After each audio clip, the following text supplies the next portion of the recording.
But hey, when it's all done, maybe I'll make a video on my thoughts of every track added in the Battle Course Pass. I really said Battle Course Pass, huh?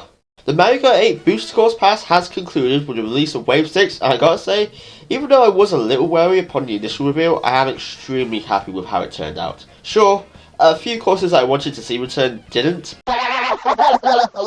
but we did get an additional 48 tracks after all, now totaling 96. Not only returning ones, including from MK8 Tour, which is super neat, but a few brand new ones thrown in there as well. And not to mention the returning characters, now bringing the total to 48. These are such a great bonus, even if Peachette feels kind of questionable.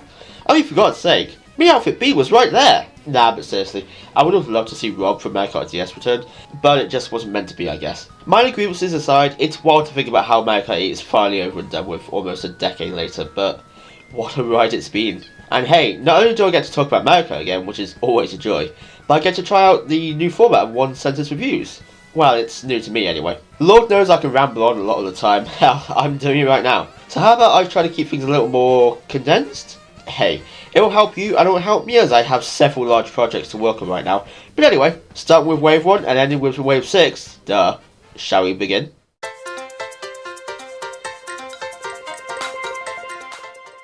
Tour Paris Promenade. A really pretty course that's a great introduction to Tour's dynamic track layout. 3DS Toad Circuit. One of the better circuit tracks, but this was really MK7's first pick. N64 Choco Mountain, a classic for many with a decent facelift.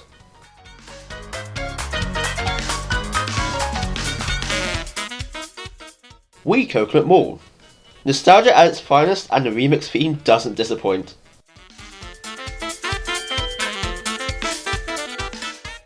Tour Tokyo Blur. One of the more basic tour courses, but less is more sometimes.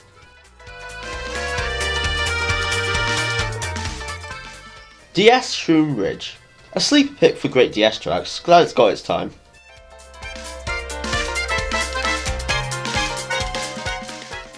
GBA Sky Garden. A wonderful, fairly overdue facelift for a fun course.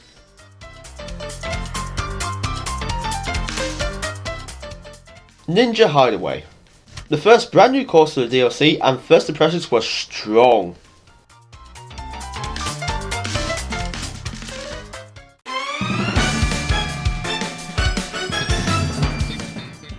Tour New York Minute. NYM feels like what New York City could have been like as an MK8 track. SNES makes Circuit 3. Underwhelmingly basic to be honest, a lot more could have been done here.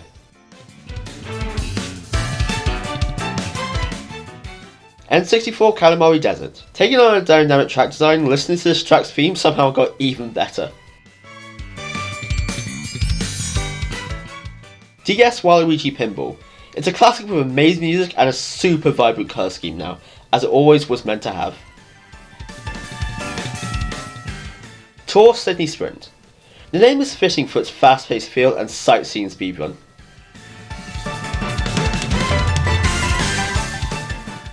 GPA Snowland. Snow levels are always pretty looking, and this one is no exception.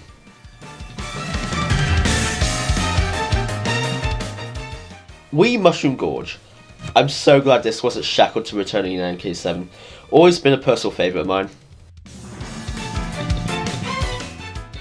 Sky High Sunday. A visually fun course to play on that's just invokes joy.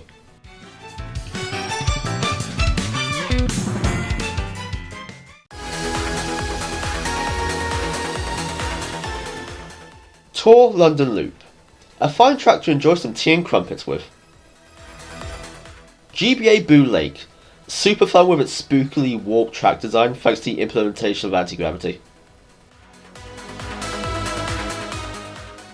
3DS Rock Mountain. An odd second pick for returning MK7 tracks, but I suppose it is always fun to race on. Wii Maple Treeway. It may not have the base game visuals, but there's always a smile on my face whenever I play this track. Tour Berlin Byways. Twists and turns aplenty. I love how chaotic this course feels, plus the music's really good. DS Peach Gardens. Always a good time no matter what game it's in, but going reverse on the final lap really takes the cake. Merry Mountain. A track that feels like it shouldn't be played outside of December. The vibes are just immaculate. 3DS Rainbow Road. Not my personal favourite Rainbow Road, but one that absolutely deserved to return and didn't miss a beat.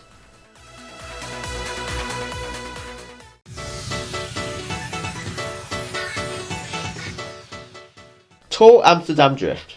Every lap is as fun as the last, but definitely more. GBA Riverside Park. A beautiful facelift that really feels like it should have been in the game from release. DK Summit. The vertical design of this track always makes it a blast to play, and not to mention the music. Yoshi's Island. The track that finally got me to buy the pass, the so happy Yoshi vibes are just unbeaten. Tour Bangkok Rush. Another fast-paced feeling tour track that never stops with the enjoyment.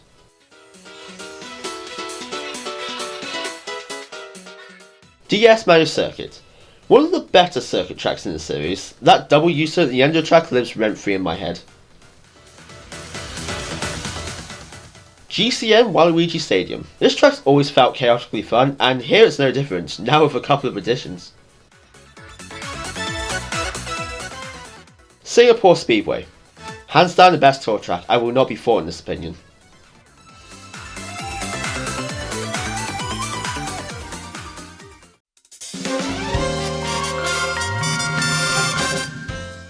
Tour Athens Dash. Sometimes a little confusing in its design, but overall a fun outing. GCN Daisy Cruiser. A beloved double dash track that feels as good as it always has, no matter the game. Wii Moo Moo Highway. Arguably a sleeper MK Wii pick that's actually goated.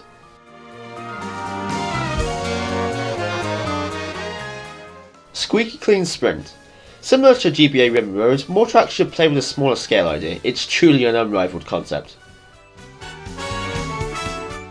Tour Los Angeles Laps. On the lower end of the tour tracks for me, but that first beat section is always great. GBA Sunset Wilds. The track feels overly wide, but the sunset is really pretty.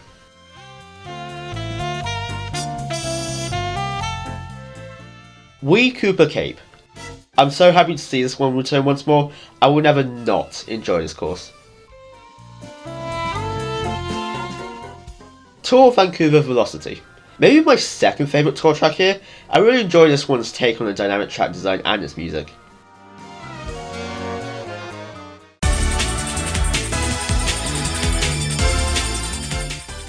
Tour Rome Avanti. An adventure through Rome has never felt more condensed, in the best way possible. GCN DK Mountain. Perhaps the most beloved Double Dash course, its inclusion here was always a matter of when, not if. Wii Daisy Circuit. Another one of the better circuit tracks, or maybe the best. This is a go-to track if you're ever feeling down. Piranha Plant Cove. The final brand new course to be added, and what a way to end it.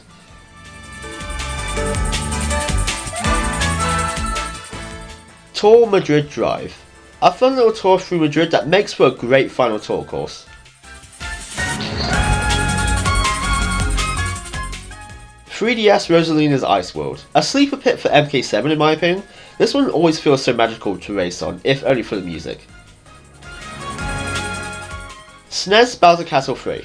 To say this track got one hell of an upgrade would be a complete understatement. It's awesome. Wii Rainbow Road. Easily my favourite Rainbow Road, bias or not, this is the perfect course to end on. It's just beautiful.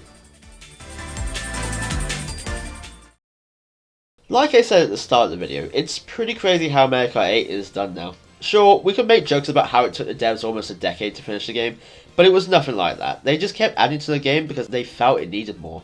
Well, I mean, that and MK8 Deluxe is the best selling MK game of all time, so they obviously wanted to keep up that momentum, but wow, I really ruined that moment, didn't I? All jokes aside, I guess that means we can look forward to the next Mario Kart game, whenever that will be, but if I'm being real for a second, much like my opinion regarding Smash Ultimate, I honestly don't think we need another Mario Kart game. Now, I realise how stupid that sounds, but in the moment, as of right now, How could we possibly ask for more? 96 tracks, 48 playable characters, decent line. There's so much here to enjoy, and it's going to be a Herculean task to top Deluxe. So, you know what? If we have to wait God knows how long for the next MK game, that's alright with me. I love MK8 Deluxe so much. I love the Mario Kart series so much, and I always will do.